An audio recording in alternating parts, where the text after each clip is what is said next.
À l'écoute d'RFI, Radio France Internationale, en direct de Paris, il est 17h. Le journal en français facile.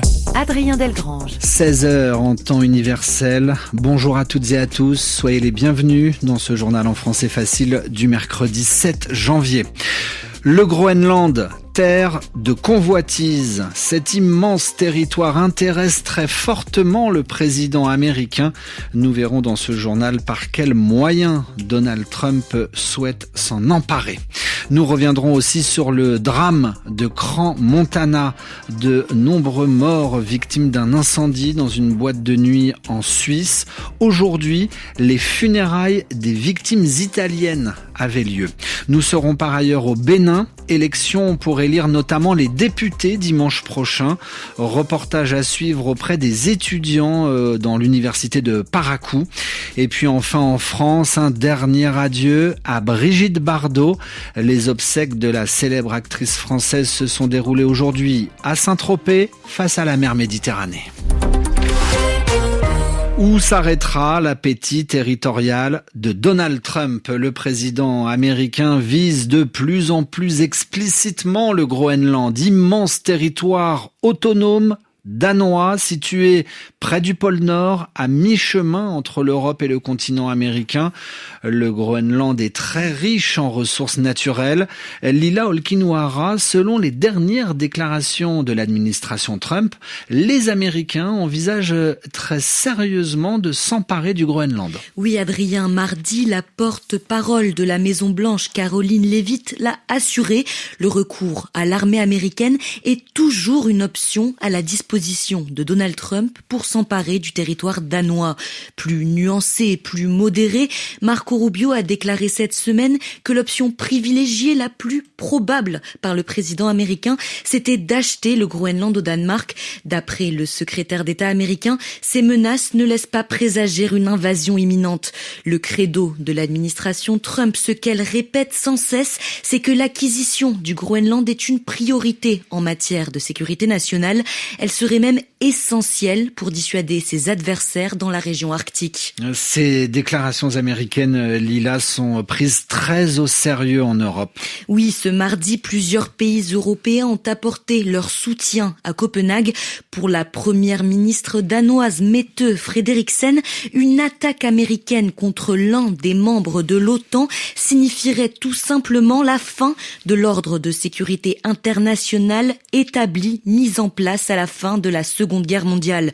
Le Groenland et le Danemark réclament désormais des pourparlers, des discussions rapides avec Washington. Merci Lila Olkinuora. Au nom de la France, ce matin, le ministre français des Affaires étrangères, Jean-Noël Barrot, assure que les Européens se préparent à riposter à toute forme d'intimidation des États-Unis. Par ailleurs, nous avons appris il y a quelques heures que Washington a intercepté un pétrolier russe qui naviguait en Atlantique Nord. Les États-Unis ont pris le contrôle du Belawan, c'est le nom de ce bateau. Le pétrolier russe était suivi depuis plusieurs jours par les gardes-côtes américains dans le cadre du blocus de Washington qui vise notamment des pétroliers liés au Venezuela. L'actualité en Europe, en Italie tout d'abord, où ce mercredi 7 janvier est le jour de la rentrée scolaire après les vacances de Noël. Une rentrée tristement marquée par l'incendie meurtrier de Crans-Montana en Suisse. Ce drame, la nuit du Nouvel An, 40 morts, 116 blessés victimes du feu. Des Italiens, des Italiennes sont donc décédés après ce drame. 6 morts âgés de 15 à 17 ans et 14 brûlés. Nous retrouvons à Rome la correspondante d'RFI, Anne Lenir. Le ministre de l'Éducation a décrété 1 minute de silence dans toutes les classes ce mercredi, jour des obsèques de 5 des 6 jeunes Italiens qui ont péri dans les flammes. Quant à la première ministre, Giorgia Meloni, elle a prévu une messe à la mémoire des victimes à Rome le 9 janvier qui réunira les leaders de tous les partis politiques. public. Concernant les informations de la presse et de la télévision, elle se mue en feuilleton permanent. Entre la multiplication de témoignages déchirants, les commentaires de spécialistes en sécurité et les déclarations des médecins de l'hôpital Niguarda de Milan où 11 blessés sont entre la vie et la mort. Anne Lenire, Rome, RFI. À 17h05 à Paris, nous sommes à présent au Bénin. La campagne électorale se termine ce vendredi. La campagne électorale, cette période où les candidats et candidates se mobilisent pour tenter de gagner des voix le jour du vote. Dimanche, au Bénin, ce sont les élections législatives et locales. Les électeurs vont notamment choisir leur prochain député pour un mandat pour une période de 7 ans.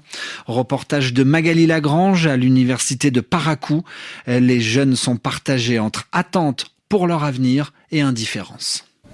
Première préoccupation des étudiants sur le campus de l'université. Le travail, créer de l'emploi, donner la valeur au travail que les jeunes font et financer aussi. Pour que les parents ne regrettent pas de nous avoir envoyés à l'école. Finir à l'université, pouvoir trouver un emploi, nous mettre au cœur des instances de décision. David Djigbe préside l'Union des étudiants de l'université de Parakou. Pour lui, il est crucial de choisir ses futurs représentants. Les autorités sont élues pour 7 ans. On attache beaucoup de prix à ces élections-là. Ceux-là doivent décider pendant 7 ans. Ils doivent légiférer à notre place. C'est très important pour nous de pouvoir sortir et voter. Mais il reconnaît que le scrutin n'intéresse pas tout le monde. Cette jeune étudiante en gestion n'était pas au courant des élections de dimanche. J'ai fini de l'apprendre. La politique au Bénin, ils font ce qu'ils veulent. Moi, ça ne m'intéresse pas du tout. Quant à ce diplômé en ressources humaines qui vit de petits jobs, il se dit plus ou moins intéressé par un scrutin qui n'est pas comme avant. En temps normal, on devait avoir 5 partis qui participent aux élections. Mais les communales, il y a d'autres partis qui ne vont pas participer. Maintenant, pour les législatives, où tout le monde est présent, il y a un peu une confusion peut-être. Est-ce que ça ne va pas agir sur la population qui doit voter? C'est du jamais vu. Le taux de participation sera l'un des enjeux du double scrutin dimanche. Magali Lagrange, Parakou, RFI. Une actualité internationale dominée également par ce mouvement de contestation populaire en Iran, des commerçants aux étudiants. Depuis maintenant 11 jours maintenant, ils descendent dans les rues du pays. Le président iranien Massoud Pezeshkian appelle aujourd'hui les forces de l'ordre à ne pas s'en prendre aux manifestants et à faire la distinction avec les émeutiers. Mais dans le même temps, le chef du système judiciaire iranien prévient qu'il n'y aura aucune indulgence, aucune clémence pour ceux qui aident l'ennemi contre la République islamique d'Iran. Refermons ce journal avec un dernier adieu à Brigitte Bardot, avec comme décor le célèbre village du sud de la France, Saint-Tropez, toute dernière scène face à la mer Méditerranée. Brigitte Bardot s'est éteinte il y a 10 jours, à l'âge de 91 ans. Les obsèques, les funérailles de la célèbre actrice française ont eu lieu aujourd'hui en public. On est venu de Sainte-Maxime pour l'enterrement de Brigitte. Est-ce qu'on était obligé? Il faut faire du monde pour justement montrer que c'était quelqu'un. On a été élevé avec, c'est vrai. C'était la beauté même, mais c'est les combats qu'elle a amenés, c'est surtout ça. Voilà, quoi. Enfin, vous voyez, je viens d'adopter un chien.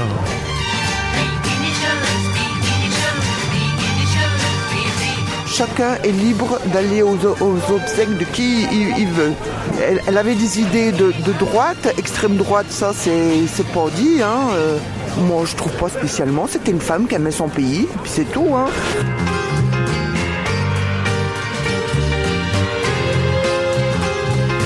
Tandis que des médailles d'impérator font briller à sa taille le bronze et l'or. Brigitte Bardot qui repose désormais au cimetière marin de Saint-Tropez où il va être 17h10.